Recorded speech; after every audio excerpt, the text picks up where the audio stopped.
না জানলেই নয় ইউটিউব চ্যানেলের পক্ষ থেকে আন্তরিক শুভেচ্ছা ও ভালোবাসা। একটা বিষয় আপকামিং যে কোনো এক্সামের জন্য খুবই গুরুত্বপূর্ণ। সে বিষয়টা হলো 97তম অস্কার পুরস্কার 2025 সালে 97তম অস্কার পুরস্কার দেওয়া হয়েছে এবং এই অস্কার পুরস্কার যে 4টে ক্ষেত্রে দেওয়া হয়েছে এবং বেশিরভাগ কোয়েশ্চেন এই 4টে বিষয় থেকে আসে।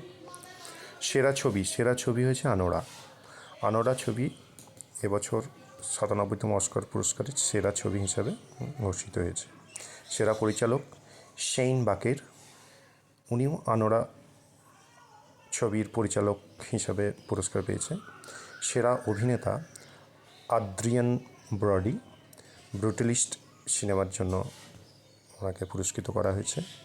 এবং সেরা অভিনেত্রী মাইকি ম্যাডিসন, উনিও আনোরা সিনেমার জন্য সেরা অভিনেত্রীর পুরস্কার পেয়েছেন।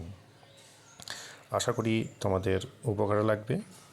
আপকামিং 2025 সালের সব পরীক্ষাতেই এটা খুবই গুরুত্বপূর্ণ। ওকে, থ্যাংক ইউ।